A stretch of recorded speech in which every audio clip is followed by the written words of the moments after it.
estamos vinculando con lo teórico que se ve en la escuela. ¿Cómo cambiar mi escuela? Pues que hubiera más salones, más alumnos, para tener más conocimiento de los libros, no sé. O sea, en la escuela se aprenden muchas cosas, pero en la realidad, fuera de ella, se ven las cosas de forma diferente. Antes yo sacaba puro 8, 9 y 10, ahora saco 7,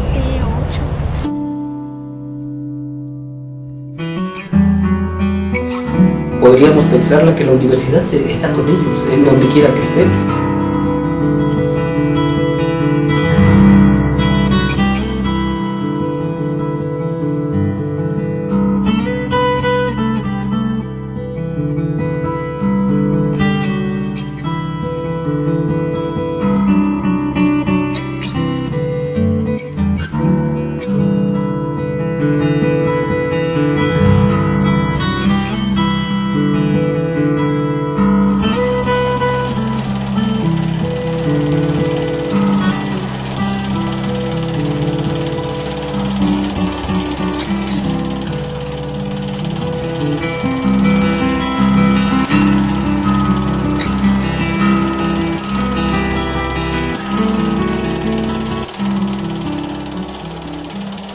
Que una propuesta tenía que ser de sí diferente, un programa de formación universitaria que nos permitiera a nosotros desarrollar ciertas actividades que, por cierto, no están contempladas dentro del currículum.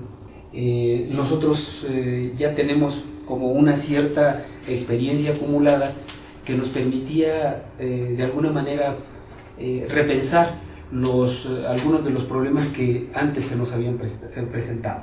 ¿Cómo salirnos de ese esquema tan acartonado en el cual pareciera que la universidad no ha modificado durante mucho tiempo? De hecho, la estructura curricular lleva en 30 años una sola revisión, y esa revisión, que data del 1990, a la fecha no ha sido modificada. Sin embargo, por allí, por el año 2000, se plantea que los estudiantes de la licenciatura, específicamente de la licenciatura en pedagogía, trabajaran en el último año insertados dentro del campo profesional. Se trataba de que esta formación inicial, que eran del primero al sexto semestre, las dos primeras fases, fueran fundamentalmente formativas, y en una tercera fase ya enfrentar al estudiante al campo profesional. Y entonces es ahí donde aparece nuestra propuesta.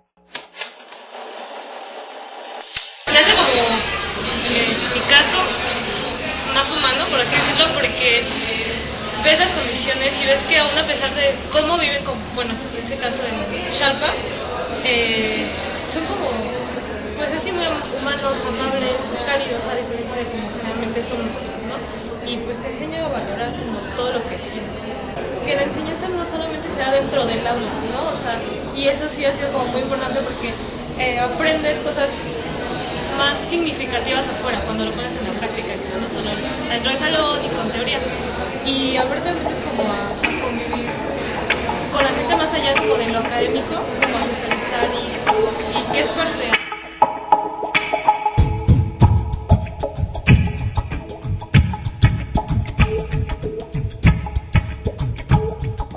Nuestra intención de plantear un proceso de formación en tercera fase obedeció, yo creo que, a dos cosas fundamentales. La primera es que el aprendizaje hoy no pasa fundamentalmente por la escuela, sino fuera de ella.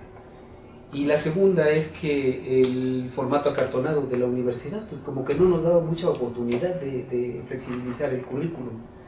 Entonces, habíamos planteado que nuestra propuesta tendría que ser fundamentalmente práctica, y darle muy poco peso, en este caso, a lo áulico, a las cosas que se ven dentro de la universidad, ¿no? Retomar la experiencia de prácticas pasadas para poder hacer un replanteamiento de cómo podemos nosotros mejorar esa forma de nosotros y eficientar la titulación de los muchachos. Esto tiene un origen que justamente se inicia a partir de la práctica del Nayar. En el Nayar hubo muchos inconvenientes que tuvimos que enfrentar y que tuvimos que tomar decisiones en el momento adecuado, pero no era lo esencial, sino que lo esencial era llevar una mejor planeación, y entonces eso a nosotros nos dio la oportunidad para repensar la práctica profesional. ¿Cómo había que repensarla? Bueno, había que repensarla desde un punto de vista más práctico y más útil, y que fuera un poquito más eficiente. Las prácticas profesionales implican procesos y organización. Esta organización se tiene que hacer en varias etapas. Primero la presentación, después la capacitación, posteriormente la gestión que se da ante las autoridades universitarias por parte de los alumnos y ante las autoridades de nuestro destino fuera de la escuela. Para estos procesos se tiene que elaborar una serie de documentos que simplifican la gestión. Después viene la organización al interior del grupo. Para esto se necesitan recursos económicos, recursos humanos y recursos materiales. Enseguida viene la organización del viaje, y para ella es necesaria una toma de decisiones y una logística. Antes de viajar, debe haber una entrevista previa con las autoridades, y finalmente el viaje al destino. Es necesaria la formación de grupos de trabajo para dar paso a la operación. Esta consiste en la aplicación de la didáctica de campo. Al retorno, se reúnen los grupos para una evaluación que explique los resultados. Una vez aplicados, se prepara la salida de regreso. Dentro de las instalaciones de la universidad, se diseña una evaluación donde se explican los resultados y posteriormente se prepara una segunda visita para su entrega en la comunidad. Había tenido contacto con población dentro de la universidad, pero no fuera, entonces fue completamente distinto. Soy completamente diferente en el aspecto de hasta cómo me organizo para el trabajo, a no estar esperando que me digan qué cosas debo de hacer, sino hacerlas que por convicción propia y porque así deben de ser. Y con la nueva familia adquirida es completamente diferente, ¿no? Conocemos nuestras cosas buenas, nuestras cosas malas, las que nos desagradan, nuestros demonios, ¿no? Lo que nos gusta, y la ventaja de esto es que compartimos algo, ¿no? El trabajo en común por la educación, o en este caso por nuestro proyecto de desarrollo, pues es bastante agradable. Haber crecido profesionalmente tuvo que ver mucho con mi desarrollo personal, salir como de este colchón en el que me tenía mi familia y los profesores, otros profesores de la universidad, fue lo que me permitió. Me gustaría en algún momento regresar a provincia, ¿no? Para seguir con este tipo de prácticas que nos permitieran crecer. En este replanteamiento de la práctica, tuvimos que primero eliminar a las familias de los muchachos, porque se estaban involucrando la familia de los muchachos en los viajes, y eso nos quitó un gran peso de encima, porque solamente había que negociar y había que tener el contacto con los muchachos, y estos acuerdos ya no era con la familia, sino era con los muchachos que los considerábamos de alguna manera adultos. ¿Cómo plantearnos llegar a la comunidad? Había que hacer un proceso de capacitación de los muchachos para que fueran a intervenir. No solamente la intervención que estaban haciendo en la institución donde estaban haciendo su servicio social, sino la intervención que iban a hacer en las comunidades indígenas, donde nos íbamos a encontrar un contexto mucho más complejo y distinto en varios aspectos. El aspecto social y el aspecto económico, que son aspectos que de alguna manera influían en nuestra participación dentro de la comunidad.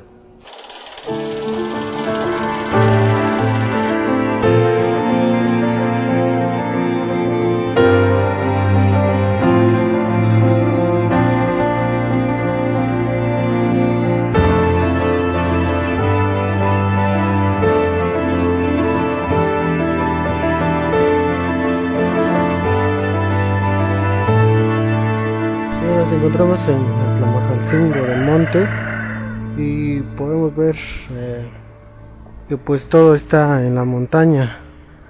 Tenemos que subir escalones, por cierto muy bonitos.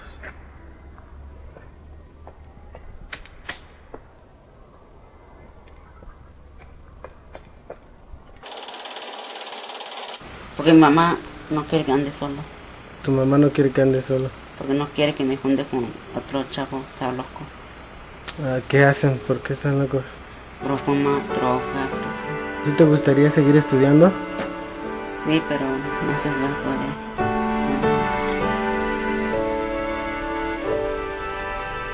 ¿Cómo cambiar mi escuela? Pues que hubiera más salones, más alumnos para tener más conocimiento de los libros, no sé.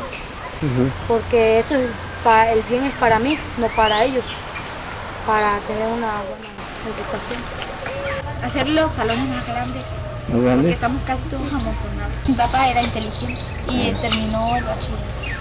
Iba a pasarse a la universidad, pero creo que él ya no quiso. O no tenía el dinero. Y mi papá es el que me ayuda más, pero es que luego yo no lo entiendo, él me explica y me regaña bien feo. Y cuando yo no lo entiendo, hago la tarea como yo quiero. Nosotros habíamos visto la necesidad de salir de la universidad, de plantear estas prácticas profesionales con dos propósitos. El primero era enfrentar a los muchachos a un contexto en el cual se rompen, digamos, las comodidades a las que están acostumbrados. Y por la otra parte, nos aseguraba a nosotros que iban a enfrentar directamente los problemas para los cuales se estaban formando. Es decir, la universidad dejó de ser el sitio de confort de los estudiantes, lo mismo que su casa. Creemos que hay veces que los chicos no... ya perdieron como ese sentido, les da igual si llevan sus tareas o no, si estudian o no, o sea, van más como para socializar que por un interés educativo. Antati, a Silvia Dushasky, a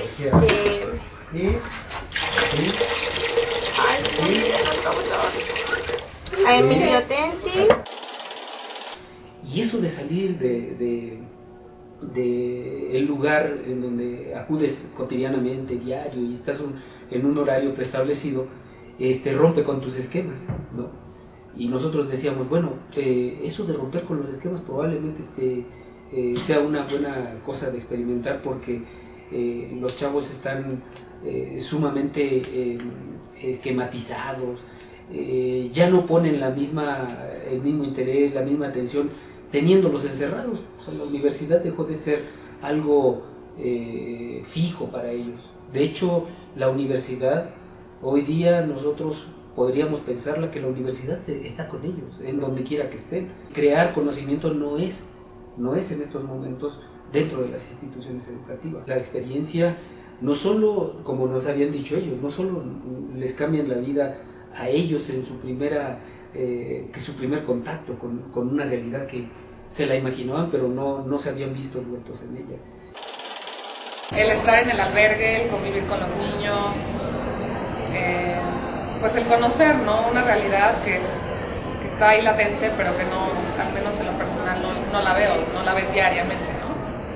Sí es una conciencia, sí es una reflexión, ¿no?, de yo soy responsable de lo que sucede ahí y yo qué estoy haciendo para que ahí haya una transformación. Sí, mi carro, mi familia, la comida, es decir, llego a un lugar y tengo donde dormir, mi espacio. Y pues sí, lamentablemente esa tristeza, ¿no?, de cómo es posible de que los niños pues ni siquiera se alimenten de una forma adecuada o no tengan padres adecuados y pues sí, no por tanto hacer la comparación, pero sí agradecí demasiado, ¿no? Y tal vez se me fueron mucho los juicios hacia mis padres o hacia mi familia por esa experiencia vivida. Y a los profesores creo que de alguna manera también nos cambió la perspectiva del trabajo de formación con ellos, cuando nos vemos involucrados en un ambiente que no es el del GIS, del pizarrón,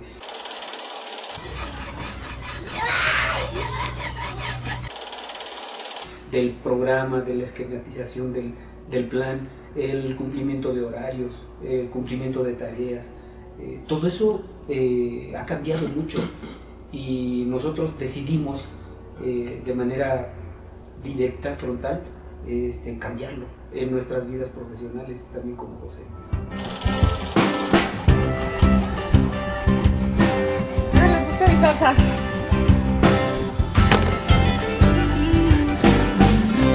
Bueno, ya tenía la idea de que íbamos a ir a lugares nuevos y todo esto.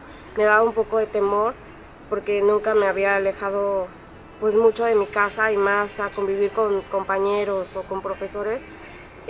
Pues sí me enriqueció bastante esa parte.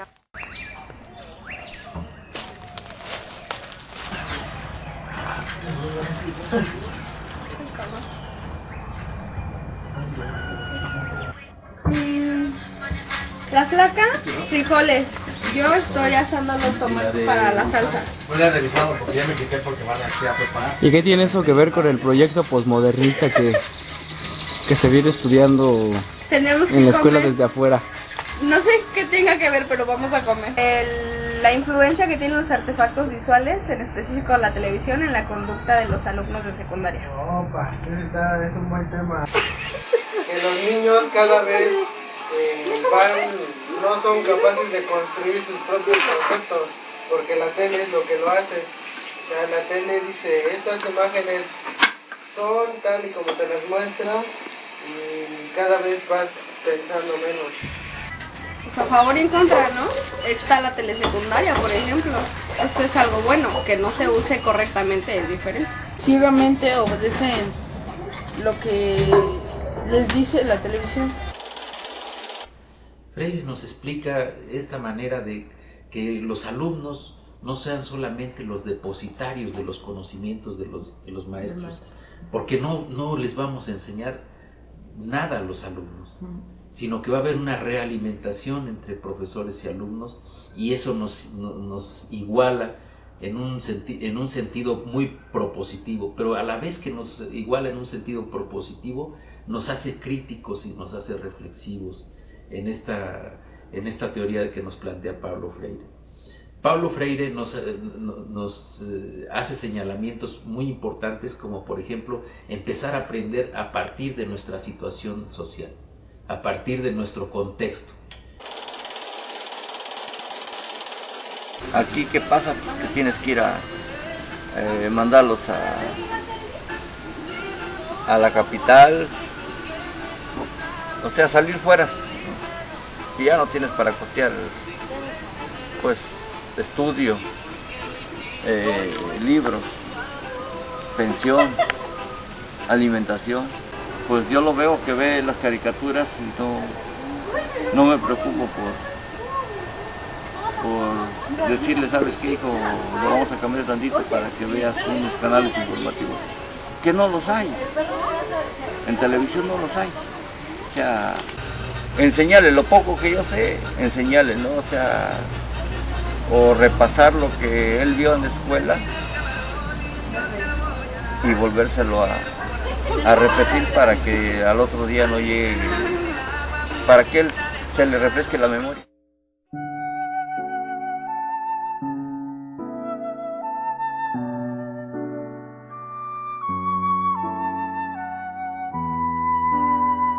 Ya uno cuando ve estas cosas, lo que pasa, y si uno fue parte de esa corrupción, ve que se queja.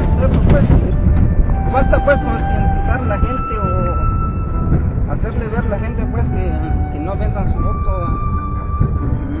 Mira, cuando llegan mis amigos, porque estamos testeando allí,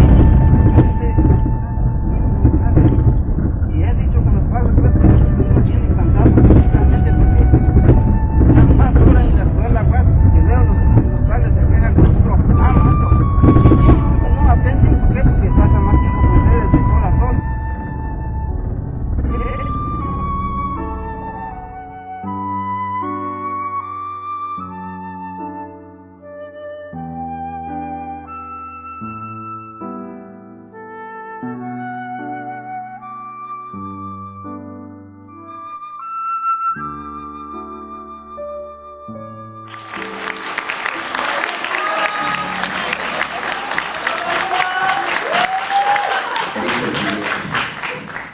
No basta con interpretar al mundo, sino se trata de transformarlo.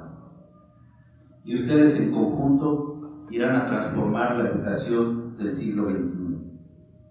Una de sus misiones como pedagogos no es solo ajustar la educación a este mundo tan turbulento, donde la velocidad exige estar más alerta, sino de hacer de la escuela un lugar de resistencia frente a todos los desafíos que se les presentan. Las dudas que llevábamos se fueron disipando, porque de hecho no teníamos certeza de que el grupo se asumiera en una tabla de comportamientos diferente a la nuestra, diferente a la suya, y que nos era común. O sea, esta construcción colectiva que hicimos, o sea, una forma de vida. Y vamos precisamente a trabajar cuestiones que debíamos haber trabajado en la universidad, pero a las cuales les buscamos un contexto diferente, ¿no? Yo vi la parte humana de los alumnos. Ajá. Porque en más de una ocasión vi llorar a 2 o 3 alumnos por algún problema que tenían. Y eso me parece que va más allá de las fronteras de la universidad, porque cuando uno detecta ese tipo de manifestaciones, creo yo que nos entra la parte humana, tanto de la persona que está manifestándose de esa manera, como uno como profesor, y empieza uno a comprender mejor las cosas. ¿Por qué va más avanzado un alumno que otro? ¿Por qué uno puede ir más atrás que otro? Esta cercanía que no podíamos evitar, porque al estar a 2 metros del profesor, al estar a 2 metros y medio de quien estaba haciendo alguna cosa de comer o cosas así, evidentemente modificaba todo el ambiente.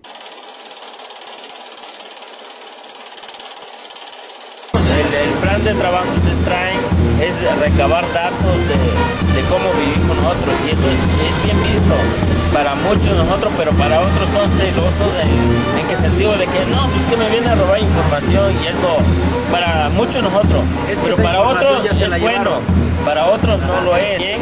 Y aquí está la autoridad es un señor campesino, pero también llega, entiende la situación. Y nosotros con mucho respeto les agradecemos que nos hayan invitado a ver cómo están ustedes, y algún día los vamos a invitar para que vean que no es así como a veces se piensa, que vivimos en la opulencia. No.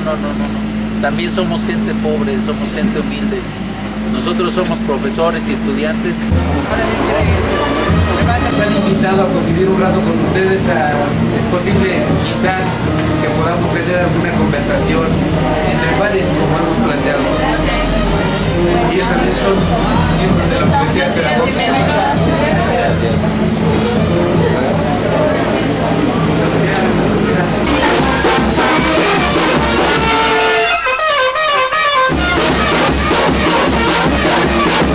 Que estuvieran con nosotros en este momento tan importante. Les he de platicar en presencia del comisario y del mayordomo y demás compañeras y compañeros, compañeros que vienen del DF, vienen de la Universidad Pedagógica Nacional y de la Universidad Nacional Autónoma de México, de donde un servidor es egresado.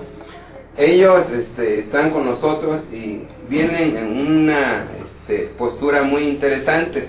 Ellos lo repiten desde que llegaron, que es muy importante sí aprender y conocer desde la escuela, pero también ellos nos enseñan que también es muy importante aprender desde la práctica, desde la realidad, desde las comunidades. Y entérense ustedes que esta reunión tiene una relevancia muy grande para nosotros como comunidad de aquí, dado que aquí se reúne prácticamente todas las personas, todo el equipo que conforma el sistema medular, si se quiere, si así se puede decir, de esta comunidad estructural: la autoridad comunitaria, personal de salud, educación, mayordomo, la banda. Entonces, gracias también a ustedes por esa sencillez, por esa solidaridad, que cuando se hacen los trabajos con el alma y con el corazón, sin poner los ojos en el dinero, los trabajos se hacen, se avanza y es posible. Los locos soñamos despiertos. Y cuando yo veo una comunidad con sus autoridades, con la prestación de los servicios de educación, de salud, y la gente que se reúne, que es de la comunidad, y que trabaja junta, que trabaja codo a codo, me da la impresión de que de donde vengo es de otro país. De donde vengo estamos atomizados. Que ustedes no se lleven una mala impresión de nosotros, de decir, pues nada más vinieron a hacer turismo académico. No venimos a eso. Lo que les pasa a ustedes nos pasa a nosotros. Ese es el trazo donde van a vivir, ¿verdad? Un trazo de error, volver a escribir cosas. El padre no vive aquí. El padre también viene a veces. Nada se tira, nada se busca, nada de forma, pero sí 100% ahí estamos.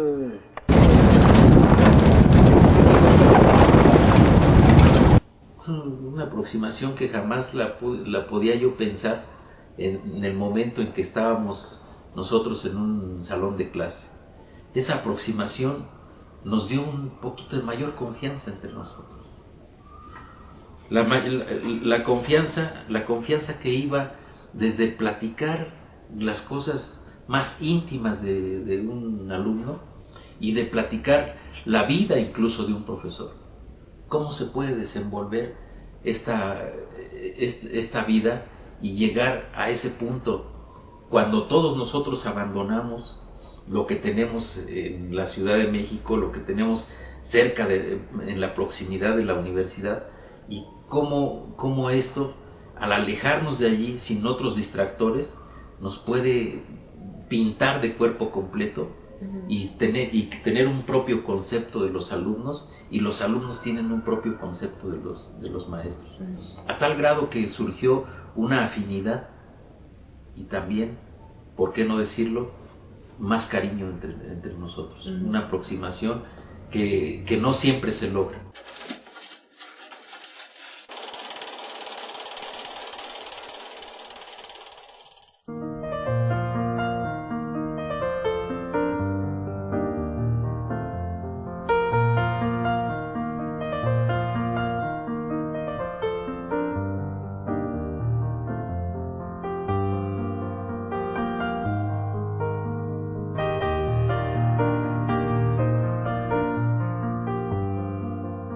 Recuerden, llévense esto en el pensamiento, troquélenlo en su cabeza, que el hombre no llega a ser hombre más que por la educación. Mucha tecnología, hay internet, hay antenas. En una camioneta de redilas y después avanzar a pie. El pueblo decidió que no estaba funcionando como debería haberlo hecho y pues le dieron las gracias. 3 principales grupos lingüísticos que son el náhuatl, el osabi y el mepa. La importancia de la práctica profesional en la formación.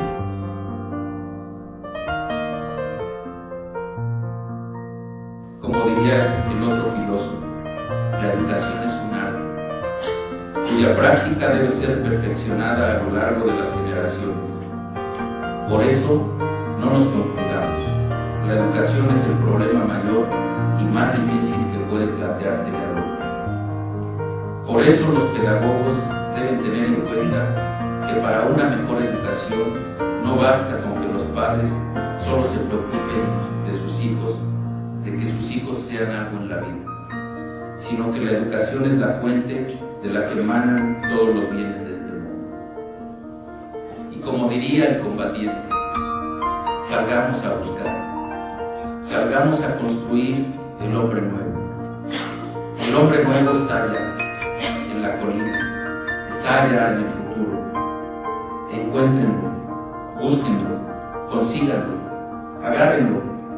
El hombre nuevo está más allá del cansancio, más allá del hambre, más allá de la lluvia, más allá de la soledad. El hombre nuevo está ahí en el plus esfuerzo. Cuando el hombre empieza a olvidarse de su cansancio, entonces, si están cansados, si están rendidos, olvídense de eso. Suban a la colina y cuando lleguen allí, ustedes van a tener un pedacito de hombre nuevo. porque el hombre nuevo lo comenzamos a formar aquí, en la universidad.